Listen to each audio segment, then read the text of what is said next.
Greetings, fellow noobs! Welcome to another NuubCast. This is Blamus. That's right, it's me. Who else would it be? And this is a 1v1 in the Nazarim Crypt.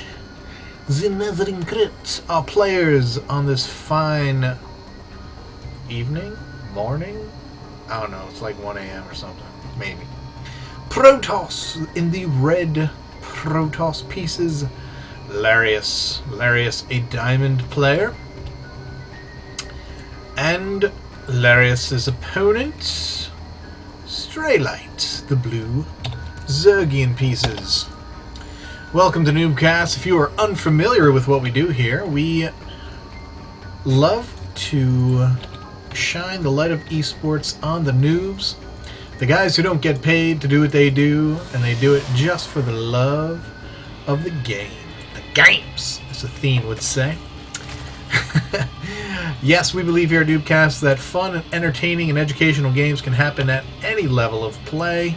And so we set out to prove that by asking you to send in your hair-raising, spine-tingling, non-stop action replays to us at NuubCasters@gmail.com, and once they get passed through our sophisticated replay filtering software system / person, we will cast those. If it's close but maybe not quite up to par, we put it in the maybe pile, and then when it's a rainy day or I don't have any games to cast, then I will pull some stuff out of the rainy pile to cast. If you have submitted replays to NuubCast in the distant or recent past and have not seen your game cast, then a couple potential reasons for that, as we see Larius going for the Forge Fast Expand, dropping down the Nexus, and we see Straylight also going for that early 16 hatch after getting his pool up and getting some lings out to, well, no, he doesn't have lings out. Now he's getting lings out. 4 lings coming out. So there's major reasons why games that you submit might not get cast. One of the major reasons is if your game is one-sided. If you basically raffle stomp your opponent, or if there's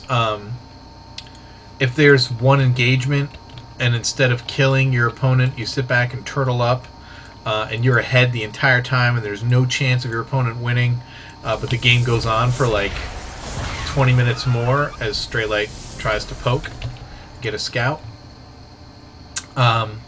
then your game's probably not going to get cast.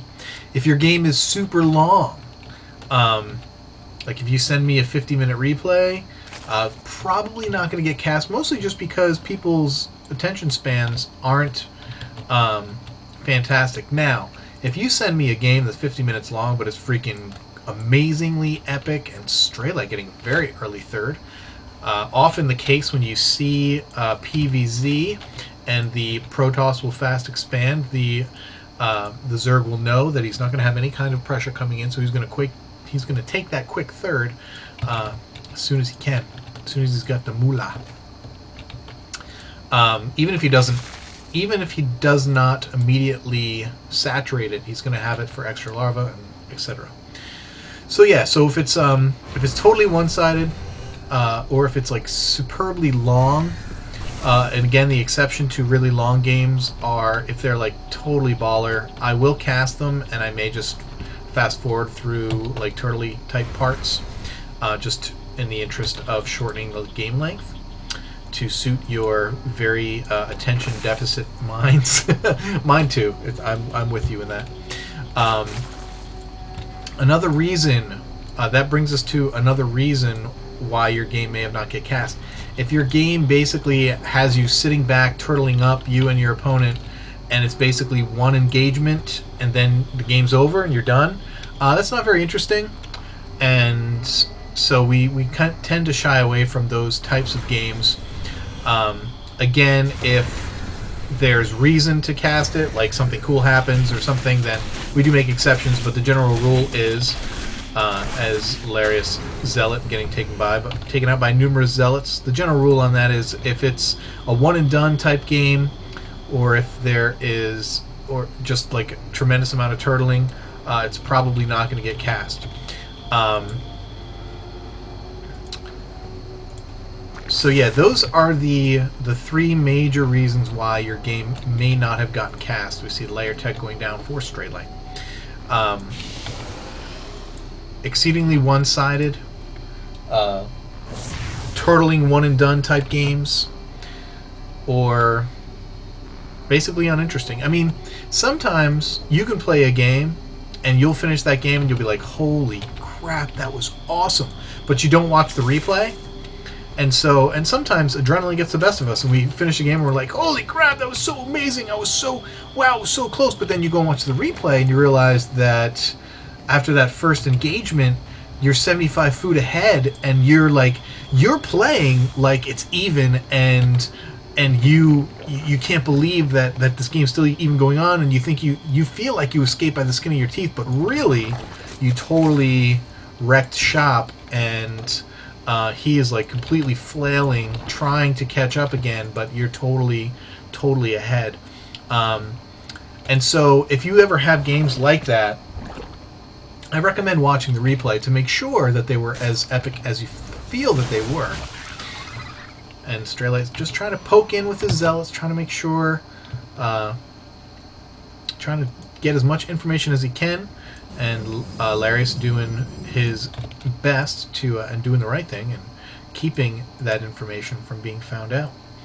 But as you can see right now, things pretty even. Protoss is up about 8 in food, but we look at the economy. Whoa! Now this is just crazy. There's no way. Now this, you know why? And this is why right here. This many Zerglings. There's no reason to have that many Zerglings for you, Straylight.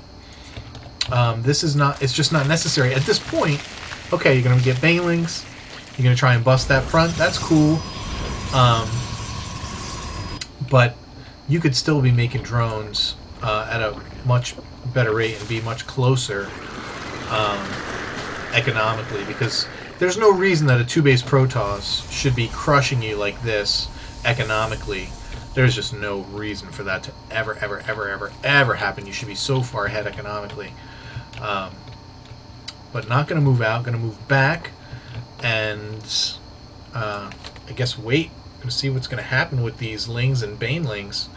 I see the level 2 attack going down, level 1 armor, or carapace if you will, the speed upgrade for those Banelings being processed. We already have Noobtized carapace, so we're going to see some fast overlords, and I'm guessing, oh, nope,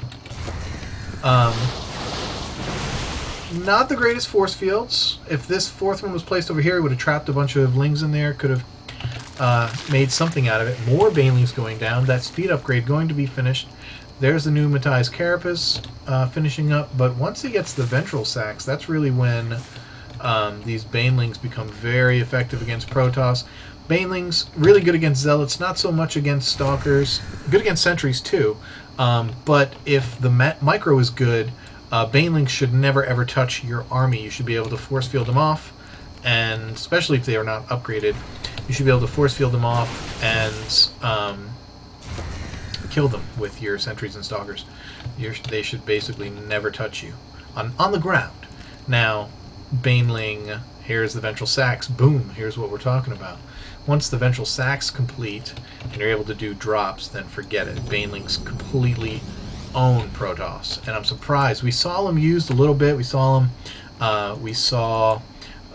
Moon from Korea, a Korean guy. Moon, he forget what team he was on, but Huck beat him at DreamHack.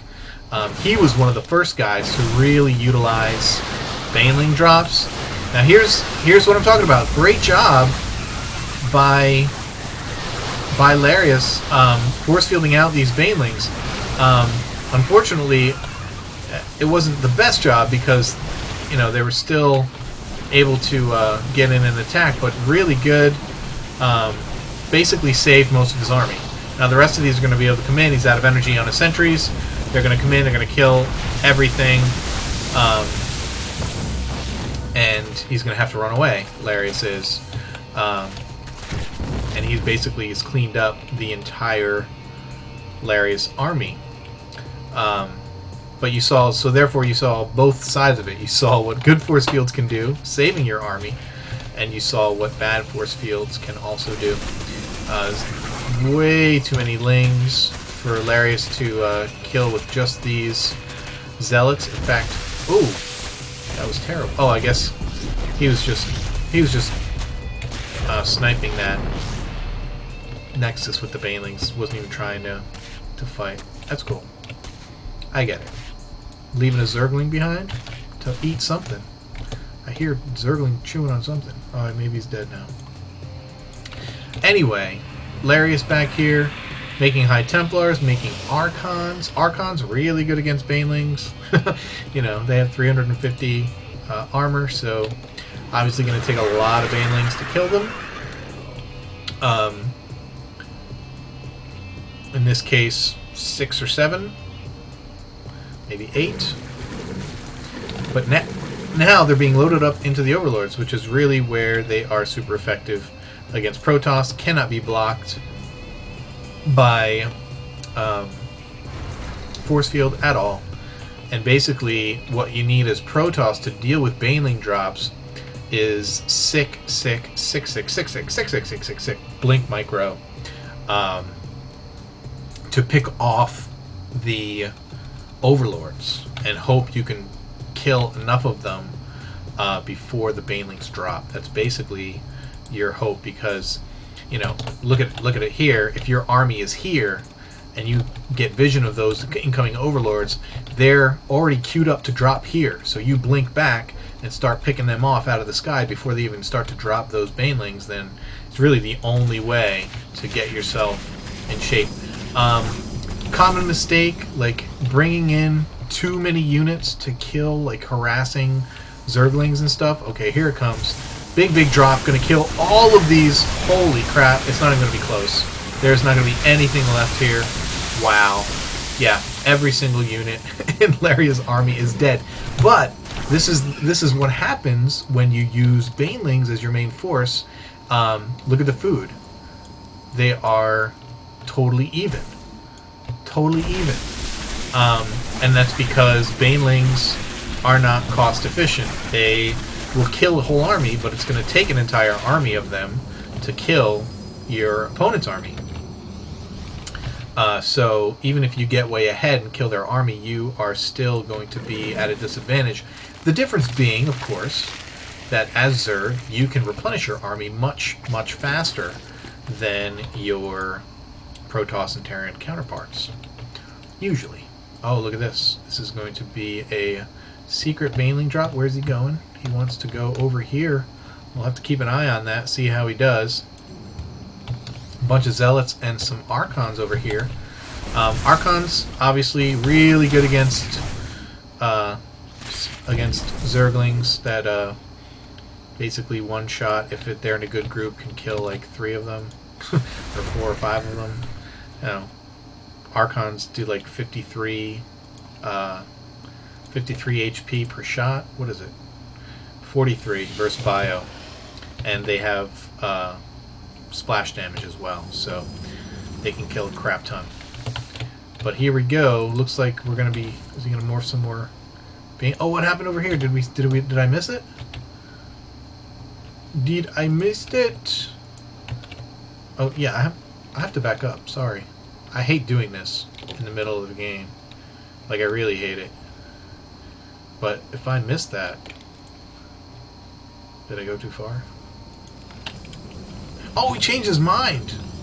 He's like, "Earth this." That sucks. I wanted to see that. I wanted to see that Banelings in the mineral line. Instead, he's going to drop in the army. See, this is bad decision making by Straylight. He totally should have. See, this is totally inefficient use of the Banelings. Totally inefficient use. Because that drop, he killed a few army guys. Didn't really do anything to slow down his opponent. We do see infestors out on the field with fungals ready to go. Neural parasite almost finished. More baneling drops on the way. Now, it would have been far more cost efficient to drop those in the mineral line and kill all those probes, because obviously that's going to put your opponent back. It's going to be a very helpful thing to do. Now, what are these guys doing? Are they looking to feed back some infestors or what? Well, looks like we might be going again. Yep, here we go. Another baneling drop in the mineral line. Oh no, drop, hurry up! Oh, see, look at that. Bam! 3 banelings takes out basically the entire economy of this base. And now, instead of mining from 2 bases, instead of mining from 2 bases, he can only mine from 1. And he's screwed. But now he does have these over here. He can move them over there at least and start replenish. Though he's already mined out, but all those probes are dead now. So, but Protoss still ahead in food. We can assume some of that was probes, and it was. Look at that! Holy crap! 58 probes. Oh, still ahead of the Zerg player in harvesters. That's so wild. And even after losing what had to be what? Look at that. 27 probes. Maybe not. Yeah, all in that one. There wasn't any other mineral line engagements, right? So yeah, now we've got Zerg getting his 4th up. He's mined out probably all. Well, his natural's not very saturated. Main almost mined out. Still has a fair amount left here, but he doesn't have a lot of drones. Looks like we're going to see an engagement here. Holy crap! What is happening? Terrible storms, missed completely. Here come the baneling drops, going to kill all those zealots. Why the hell is my screen moving around? And wow, but amazingly, zealots and archons still alive. And wow, and going to kill all these units. Still some good infestors there. Could probably kill everything here. Wow. Let's take a look quick at upgrades. He's got +1. Is there any other offensive units anywhere out on the map? Let me check. 2-1 versus 3-1. So even upgrades. Like I said, banelings ridiculously hard to kill. Archons should have probably had a better time against those zealots, particularly +2. I'm not sure if something else happened or if they targeted the archons automatically. But this, with having missed all those storms, I'm actually surprised at how that ended up. Larry splitting up his army, not sure why. Warping in more Templar. Looks like he's probably going to make some more archons. Although he could try and storm some more or feed back those infestors. More banelings being morphed by Straylight. 4th base up and running for Larius. 4th base up and running for Straylight, though the 3rd base was killed. Doesn't really matter because there wasn't a whole lot, maybe 1,000 minerals left at the end of the... Okay, maybe 2,000. Definitely worth getting if you can. Zergling's going to get dropped on this base. Not a bad idea. It's about 3/4 of the way done. Probably want to wait a little bit, let that finish, and then drop those lings so he can't cancel. What's he going to send back there? Is he going to try and defend it? Looks like his whole army. That's bad. He's not going to get there. I don't think he can get there in time. I don't think he can get there in time. Oh my! 10 HP. Wow, he saved it with 10 HP. But oh, and then he's going to counter, sending the lings into the 3rd, and they're gonna randomly die. Gonna kill some workers. What was that? Was there anything even there? I bet he commanded that storm. Very nice. Good storm. Now get your zealots out of there. Jeez. And another one gets to hang on by the skin of its teeth. I put more cannons down. Maybe put some back here. Although, you gotta say, both of these guys are doing a tremendous job spending their money, macroing very well. Larius on 5 bases now, and it's very difficult to do that against a Zerg. Surprised that Straylight has not... he hasn't really shifted his strategy at all. Hasn't really shifted his unit composition at all. Basically stuck with Lings the whole time. This Nexus will go down, and he's just going after probes here, so he's gonna try and unpower everything in the main, which is good because he's not gonna be able to use it. But with a huge food lead, holy crap! Straylight taking all of these Archons with Neural Parasite, turning the tides hugely and killing all of these units. But as soon as the Infestors are dead, now you are stuck with all the Archons you didn't kill while they were Neural Parasited, and that, my friends, is a scary, scary army. Looking at 11 Archons, full health, pretty much, and those are going to just tear through everything you have left, and mining bases are pretty few here for Straylight. Pretty nice game. Straylight, couple of complaints. Your macro didn't make enough drones for the number of bases you had, not even close. But you were able to hang in because of doing things like those Baneling drops in the mineral line, constant Zerg harass. But because you were sticking with Zerglings and harassing, you didn't really get to tech switch. So while Larius was busting it out with some Templars and Archons, you were still linging it up with Infestors. You have a Hive, but you never got Broodlords. You never got Ultras or anything like that. I don't know if you would have gotten Ultras anyway. Ultras, and we can have a whole conversation about that. You kept up with your upgrades, which is great. Neither of you did a whole lot with armor, which, especially if your opponent is linging you to death, you need to upgrade your armor, like, to the max, because then lings can't kill you. Especially if you're a freaking Archon. So yeah.